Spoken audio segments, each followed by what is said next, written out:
ฮัลโหลฮัลโหลฮัลโหล大家好大家好สบายทุกคนข้าพเจ้าอาจารย์แจ็คบราวน์เนาะจาก Facebook Fanpage เก่งกินฮั่นอยู่ปังปังตาในคลิปวิดีโอนี้ข้าพเจ้าจะมาแนะนำเนาะ10 คำศัพท์อยู่ในภาษาจีนกลางกับ10 คำศัพท์อยู่ในภาษาฮ้อบ้านเฮาว่ามันจะมีความคล้ายคือกันส่ำใดเนาะเพราะว่าหลายคนเคยถามเข้ามาว่าภาษาฮ้อเป็นหยังมันคือว่าคือกับภาษาจีนกลางแท้เนาะยอมรับว่าบางคำมันมีเสียงคล้ายๆกันเนาะแต่ส่วนหลายก็บ่คือกันแต่มื้อนี้อาจารย์จะยกตัวอย่างจาก10 คำเบิ่งว่าภาษาจีนกลางกับภาษาฮ้อมันคือกันหรือว่าต่างกันเนาะเฮาไปฟังกันเลยเนาะซึ่งว่าคำที่1เนาะคำที่1吃饭吃饭แปลว่ากินข้าวอยู่ในภาษาจีนกลางเนาะบัดนี้ภาษาฮ้อได้เว้าจังได๋เนาะฟังเฮาไปฟังกันเลยเนาะ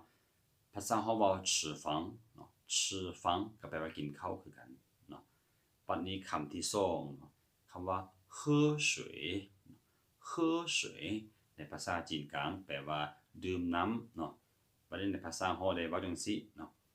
喝水喝水แปลว่าดื่มน้ำคือกันเนาะบัดนี้มาคำที่3คำที่3ภาษาจีนกลางว่าหมี่ฟ่าน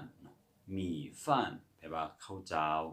ข้าวเจ้าเนาะบัดนี้ภาษาฮ้อว่านื้อฝังเนาะนื้อฝังก็แปลว่าข้าวเจ้าคือกันเนาะบัดนี้ไปคำต่อไปคำที่4เนาะคำที่4ภาษาจีนว่านัวหมี่ฟ่านเนาะนัวหมี่ฟ่านแปลว่าข้าวเหนียวภาษาจีนว่าหนัวหมี่ฝังหนัวหมี่ฝังก็แปลว่าข้าวเหนียวคือกันเนาะบัดนี้ต่อไปเฮาไปเบิ่งคำที่5เนาะคำที่5ภาษาจีนว่า好看เนาะ好看แปลว่างามภาษาฮ้อว่าจังซี่เนาะ好看好看ก็แปลว่างามคือกันเนาะวันนี้เฮาไปเบิ่งคำที่6เนาะคำที่6ภาษาจีนกลางว่า说话เนาะ说话แปลว่าเว้าเนาะบัดนี้ภาษาฮ้อเฮาว่าจังซี่เนาะ说话说话แปลว่าเว้าคือกันเนาะวันนี้เฮาไปเบิ่งคำที่6เนาะคำที่6ภาษาจีนว่าภาษาจีนกลางว่า儿子儿子แปลว่าลูกชายเนาะบัดนี้ภาษาฮ้อว่า儿子儿子แปลว่าลูกชายคือกันเนาะบัดนี้คำต่อไปคำที่8เนาะภาษาจีนกลางว่ากู้เหนียงกู้เหนียงแปลว่าเด็กหญิงผู้สาวหรือว่าผู้หญิงเนาะบัดนี้ภาษาฮ้อว่ากู้เหนียงกู้เหนียงก็แปลว่าผู้หญิงหรือว่าผู้สาวเนาะ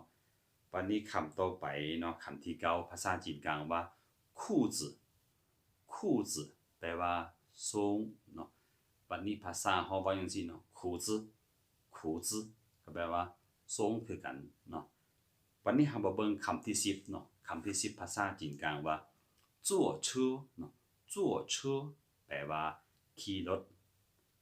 บัดนี้ภาษาฮ้อเฮาว่าจังซี่เนาะ坐车坐车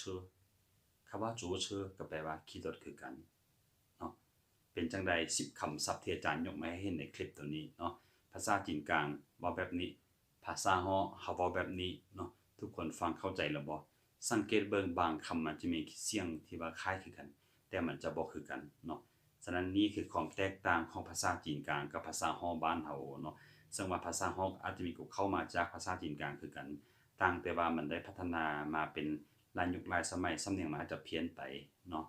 และนี่ก็คืออาจารย์ได้ยกมาให้เห็นว่า10 คำศัพท์มันแตกต่างกันแบบนี้เนาะเอาไว้คลิปต่อไปอาจารย์จะมาเสนอเนื้อหาตัวใหม่เนาะขอบใจสำหรับทุกคนที่ติดตามคลิปตัวนี้เนาะขอบใจหลายๆ谢谢大家